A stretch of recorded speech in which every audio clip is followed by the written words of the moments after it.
Good morning, Rudy. Good morning.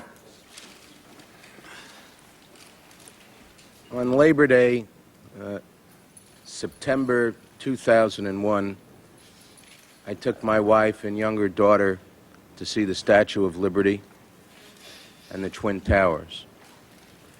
After September 11th, I, like tens of thousands, maybe millions of others, said, "There, but for the grace of God, go I." And we are the lucky ones, the survivors, who must do better in the future to protect our loved ones in our institutions. You and I became friends at the U.S. Attorney's Office in the early 70s, prosecuting organized crime, labor racketeering, official corruption cases. The world seemed a much simpler place then. I have followed your career since then with admiration, and while sometimes disagreeing with your decisions, never questioned your unwavering dedication to New York City. On September 11, 2001, the city of New York showed what it was made of. The heroism of the firemen and the police officers who risked and in previously unimaginable numbers gave their lives in the quest for saving the lives of others. And your leadership on that day and in the days following gave the rest of the nation and indeed the world an unvarnished view of the indomitable spirit and the humanity of this great city. And for that, I salute you.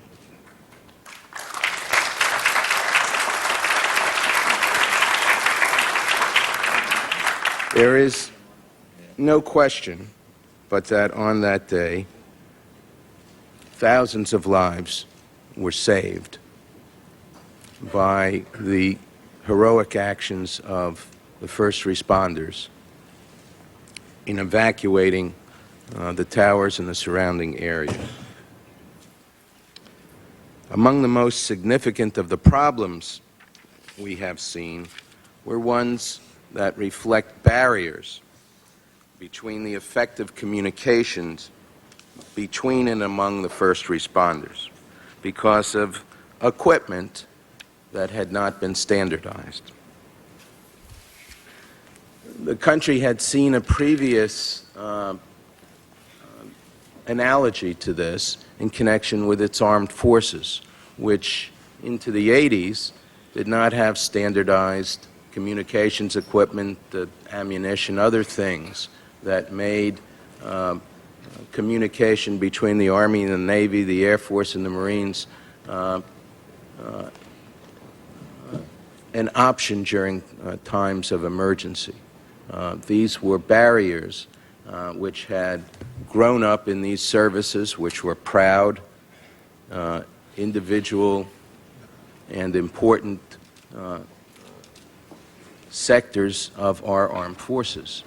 It took strong leadership to butt heads together and to require standardization, to require that we be able to communicate between and among the services.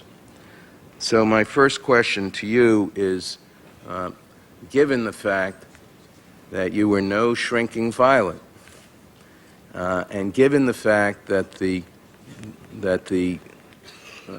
differences in the equipment that were used in the radios and other communication technology over the years made it obvious that there could not be easy interagency communication. What barrier was there that prevented you from ordering standardization? No barrier, but technology. And that's the reason why there isn't standardization today. And the difference in mission between the fire department and the police department. If I can explain the way in which The way in which the fire department and the police department communicate is different because generally they have different missions. The fire department communicates, opts for a radio that allows for much less range of communication, but much more accurate communication in a small area where more people can be on the line. Because when they're managing an emergency, they need to have as many people on the line as possible. Because they're deploying a number of different companies, they're putting them in different places, and they have to be able to communicate with each other. The police department communicates by essentially simplifying it, basically police officer to headquarters or police officer to dispatcher, because you're largely dealing with a one-on-one mission rather than a major emergency mission. So the general way in which a police department communicates is different than the general way in which a fire department communicates. And when they're in the same emergency, they really have to get on the same frequency in order to be able to communicate with each other. We had, for the fire department, radios. I believe the radios came in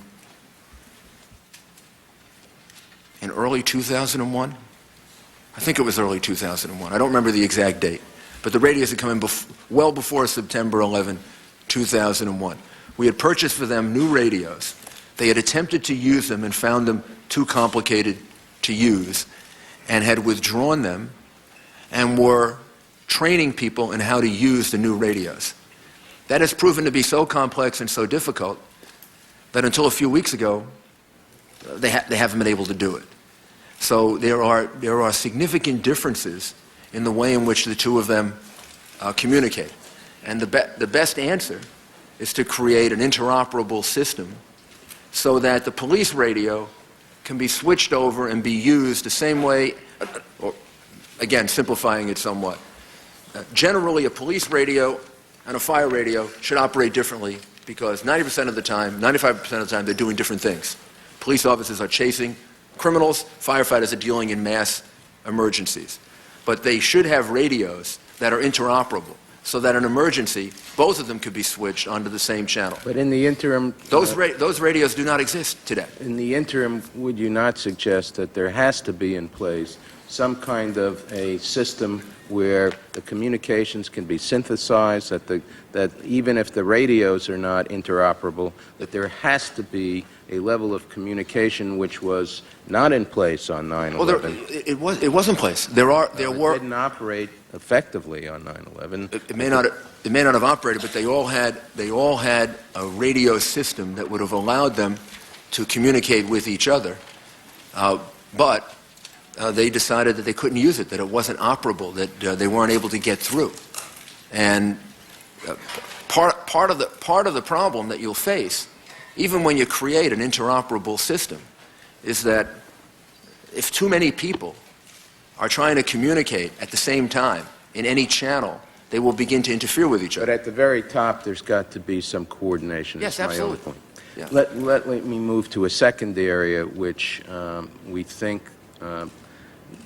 there's got to be some movement and change, and that is in the area of the 911 emergency response. In the case of 9/11, individuals who were trapped in the building called 911 searching for answers to their immediate distress. And we found that those operators were not in a position to do anything other than receive information. It wasn't an interactive loop, which obviously was called for in circumstances of this kind of dire emergency. Had you considered prior to 9/11 the possibility in a disaster of this kind where people could go for information and receive it?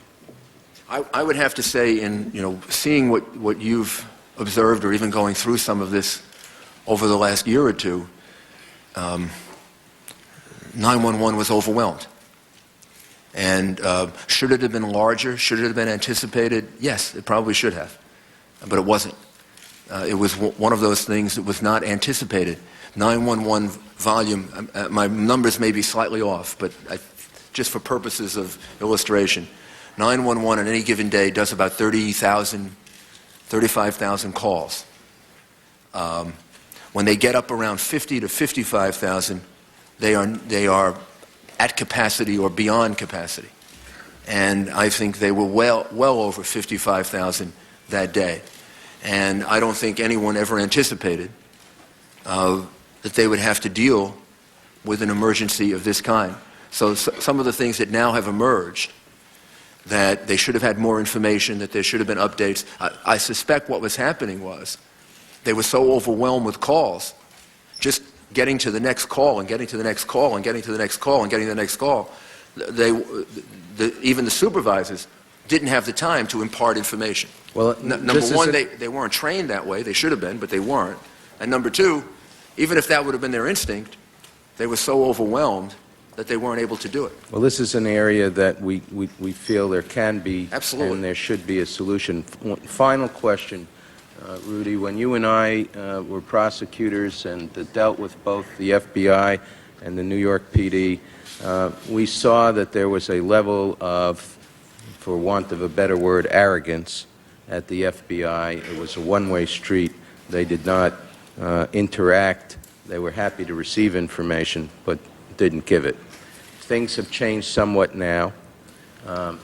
In the world that we live in now, facing the potential of other terrorist attacks, it seems a no-brainer that as a force multiplier, the FBI needs to trust more, it needs to disseminate more, and it needs to utilize the vast resources of police departments such as the City of New York. I'd like to get your comments on that.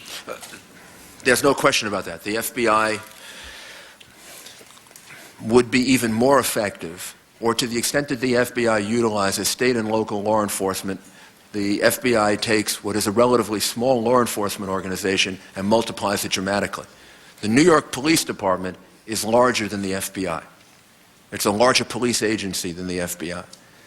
So if you want to know about New York City, you have got to work with the New York Police Department. Now, the FBI learned that lesson after we left the United States Attorney's Office, but some long time ago, long before I was the mayor or United States Attorney, when they established a Joint Terrorism Task Force, which is by no means, again, perfect, but a lot better than many other cities and states have available to them, and is a concept that should be replicated elsewhere. Other cities that are under threat, and we believe the threat is largest in New York or greatest, but the threat is everywhere, should have a Joint Terrorism Task Force.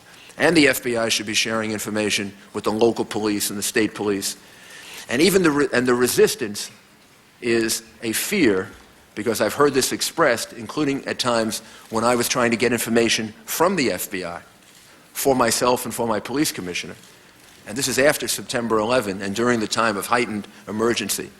I was told that if we give the information to the police, then it will be leaked. Well, every once in a while the FBI leaks. And the reality is, I mean, I don't want to say anything, but every once in a while, So my response was that either give it to me now or I'll read it in the New York Times in 2 or 3 days. But let's share it with state. We've got to trust our state and local police. The FBI is a great law enforcement organization.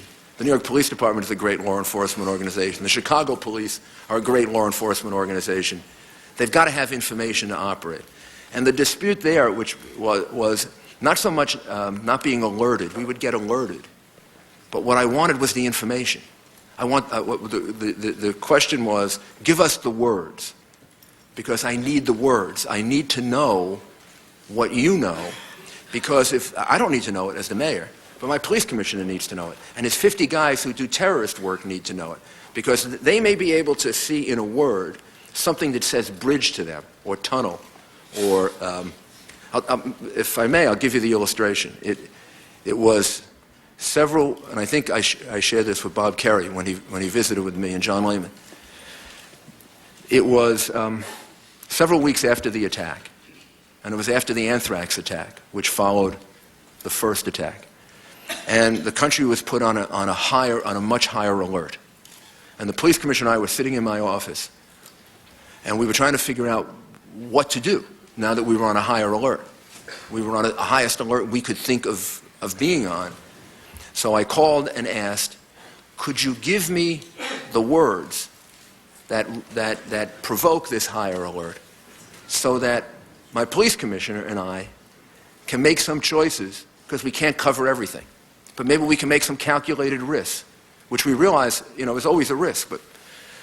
And after about 4 or 5 hours of going back and forth and getting a further clearance, and they gave the information directly from the CIA to our police commissioner, who was able, with his staff, to make choices about what we should emphasize. Should we put more people at subways? Did it sound like if there was going to be an attack, it was going to be a subway attack, a tunnel attack? Did it sound like it was going to be another building attack? Did it sound like it was going to be an attack on a synagogue or on a church? These people are experts at this, and the more the FBI shares this information, and the more we break down this fear that somebody is going to get credit or somebody is going to somebody's going to leak something. We really should worry about the leak part. It comes out anyway. So might as well give it to law enforcement earlier. I agree. Thank you, Mr. Chairman. Thank you very much, Rudy. Thank you.